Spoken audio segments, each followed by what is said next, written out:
This is my next manual transmission conversion on a ZJ. This one is a almost completely stock 97 ZJ. Really the only modifications have been due to poor maintenance or crash damage. I bought it at a salvage auction. It was totaled. I was going to tear it apart and steal the parts off it, but ends up it wasn't that bad, so I fixed the crash damage with old used parts, and now it's going to get a 5-speed in it. Now this has the 5.2 with the automatic behind it, because that's all they came with. So we're going to hook that 5.2 V8 to a transmission that I yanked out of a 94 Dodge Dakota. And so it'll be an NV 3500 5-speed. It has the Dodge transfer case behind it right now. It's a 231, but I'm not sure if I'm going to keep that. I do also have a 242 from a Jeep, which might work better. But we'll figure that out as we go along. So first step, we got to rip all the automatic stuff out of there and make this thing better.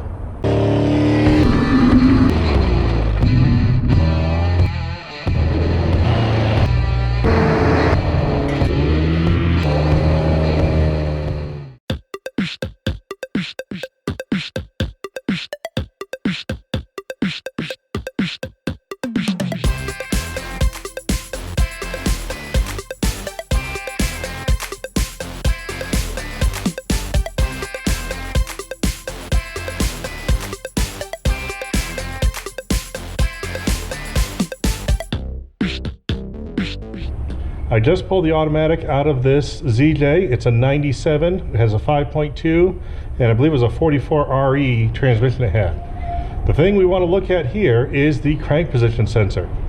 Now in my last video I showed you how you needed to put a spacer under the crank position sensor. Now I'm going to show you why. This right here is the flex plate from the automatic, and that is what triggers the sensor. And let's take a look at that. It's pretty tight on clearance. Right here is the crank position sensor. There's the flex plate.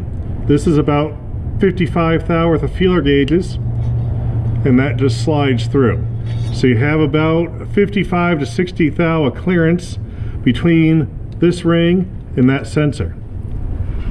Now the reason that matters is the flywheel has a ring that also triggers that sensor. It's a different diameter than the automatic. It's going to be bigger, so we're going to have to move that sensor outwards. So let's figure out how much. Okay, here I have the flex plate that came off the 5.2, and I have the flywheel that's going on the 5.2. And we're going to check that distance for the crank position sensor. Now on the flex plate, it's smaller. We have about a little under 11.5 inches.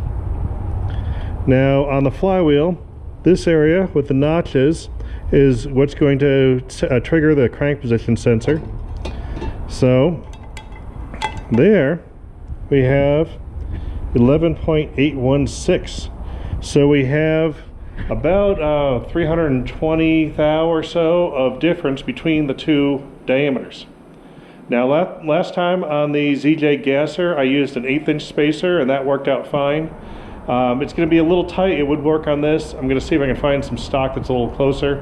But you got to make sure you do space this out, because as is, it will crash into the sensor if you put the flywheel on. So make sure you don't do that. While I'm on the kick of measuring things, this here is the transmission that just came out of that 5.2 ZJ. So we're going to check the length and see how it compares to the NV 3500. Going from the bell housing to a straight edge that is clamped to the transfer case output. So this is going to be where the transmission goes to the transfer case on that front edge. So we are looking at about 26 3/4 of an inch. So that's the actual transmission length. Now then we have the transfer case added to it. We'll measure that next. Now we're going to go to the output of the transfer case to the rear drive shaft. And that is, let me remeasure that, and that is 43.5 inches to the output. So transmission itself 26 3/4, the entire length 43.5. So we'll check what it is and see what we need to do for drive shafts. Hopefully we don't have to shorten this ZJ. I found out something very interesting. What I have here is the old automatic that just came out of the ZJ, and I have the standard transmission I'm putting in that came out of a 94 Dakota. Now, the thing is, I know that the standard transmission is shorter, so I was worried about my drive shaft length.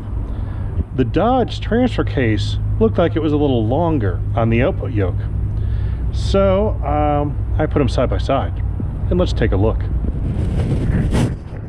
Bell housings are lined up. We go across them.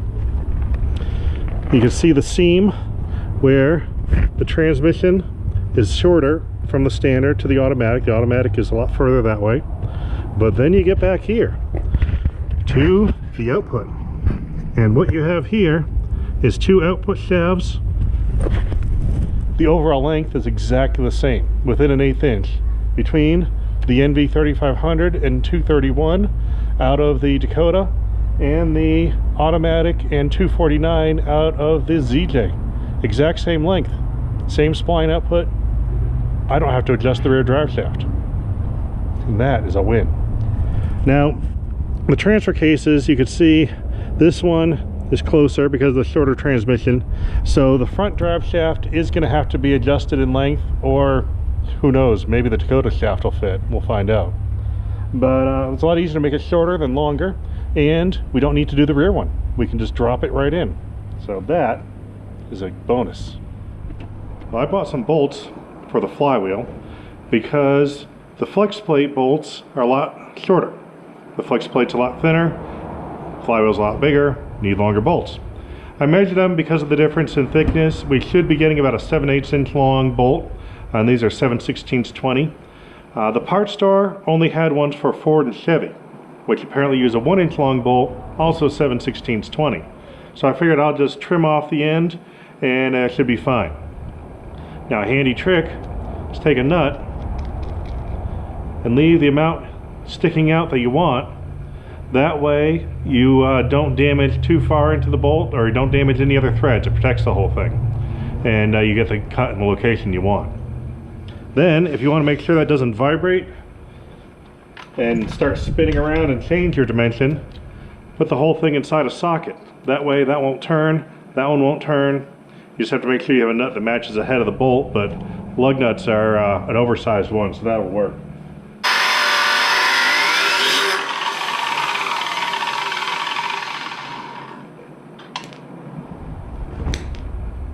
There we go. Perfect. Time to put the flywheel on. Remember to remove that crank position sensor. I already took this one off. Now, in Chryslers, they use a bolt pattern that isn't symmetric, so if the bolts don't fit, try rotating it. This flywheel is for a 1994 Dakota, just a stock replacement one.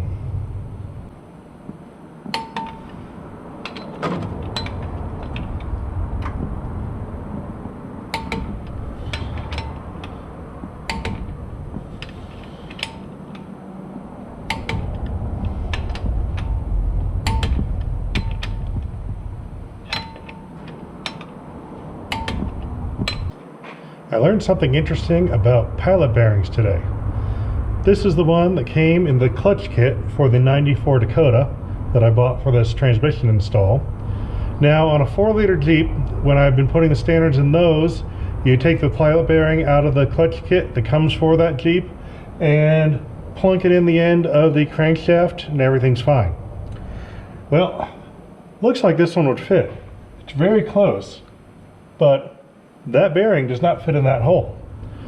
Now, the other conversion I did a 5.2 and put an NV 3500 in it, but that one had a motor that was already out of a manual transmission truck. I never even took the clutch off, so I never looked at the pilot bearing. Now I had to do a little research. What I found is that Chrysler, for a long time, didn't machine the end of the crankshaft for the pilot bearing unless it was a standard transmission car.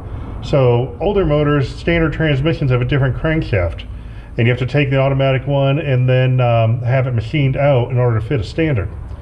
In about 94, they changed how they did the pilot bearing mount and end of the crankshaft on the Dodge V8s. What they did is they made a pilot bearing and an adapter sleeve that fit the end of the crankshaft where the torque converter goes. So now, from around 94, the manual transmissions should have a pilot bearing that looks like this with a sleeve. The one that came with the clutch kit is the replacement bearing that fits inside the sleeve, but the sleeve isn't included. These are off-the-shelf parts. They were in stock at the local parts store, so it was easy to get. Cost close to 20 bucks, so it was a little pricey. Now we're going to pop that into the end here, and our pilot bearing issue should be solved.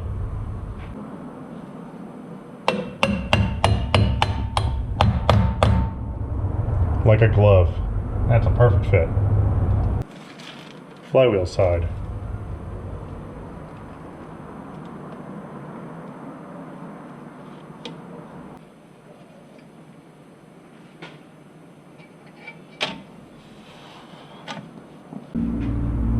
One other thing to check for is the length of your clutch cover bolts. Remember, the ring that triggers the crank position sensor is behind here. Those bolt holes go all the way through. If your bolts are too long, those bolts could hit your crank position sensor the first time you start it up.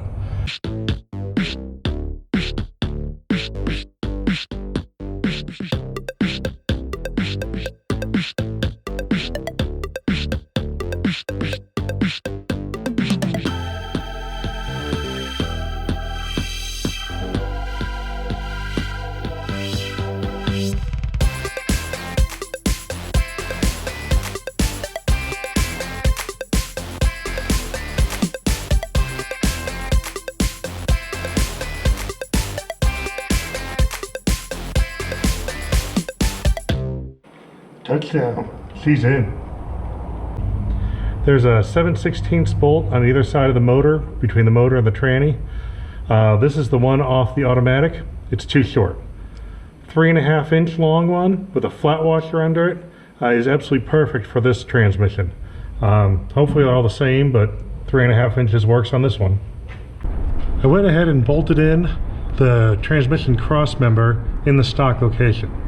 I don't think that's going to work. What we have here, because of the shorter transmission, the transfer case is further forward, so the transmission cross member is too far backwards underneath the transfer case. So what I'm going to do is I'm going to take that cross member and move it 1 bolt hole forward and then see how it looks. So we'll be using 2 out of the 4 factory bolts, then we'll have to add some in a little bit further forward for the other 2. Well, I tried to set up the cross member for the transmission, but I ran into the transmission tunnel with the shift lever area. There's a boss where the shift lever goes. It's a little taller than the transmission. I think I need that to go through the floor pan before I can get the transmission where I want it. So it's time for this center console to come out. Well, these come out actually fairly easy. That's just shoved into place. Light bulb. Get rid of that. Some screws under the shifter plate. Now normally there's 2 screws underneath the lid of the center console all the way at the bottom, but I think this one's already broken off. Let's see. Yeah, they're broken through. There we go.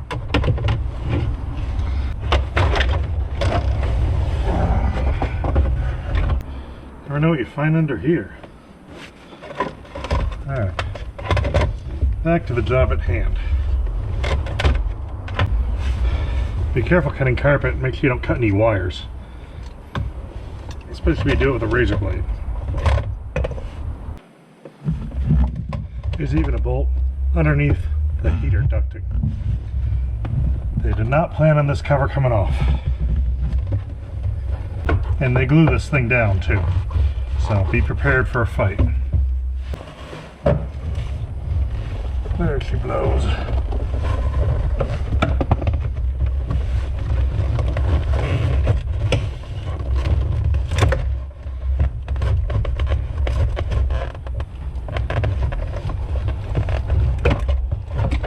There we go. thing. And now we have the fun stuff. Where is our shifter? There she is. Now that's interesting. On my last NV3500 install, the shifter is up here. This is our NV3500. This is our transmission tunnel. This is our shifter. It needs to go right there. So we're going to do a little cut around and call it good. Does it fit? Like it was made for it, because I just made it for it. Up here. This one's back here. Interesting. I wonder if two-wheel drive and four-wheel drive trannies are different, or this is from a actual Magnum motor. The other one was from a 4.7, a much later model. But that's going to fit a lot better.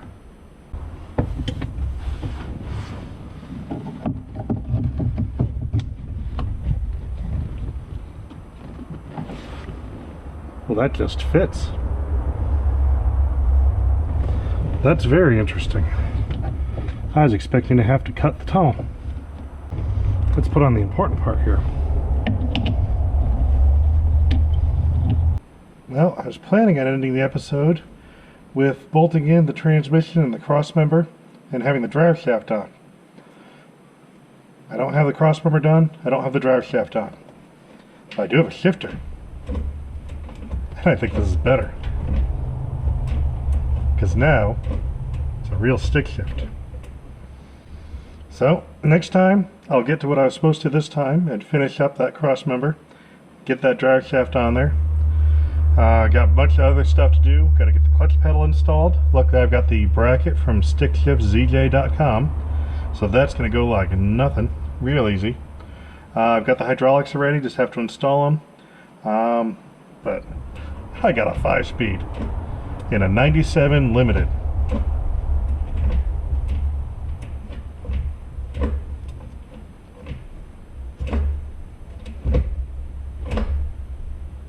Yeah, that's good.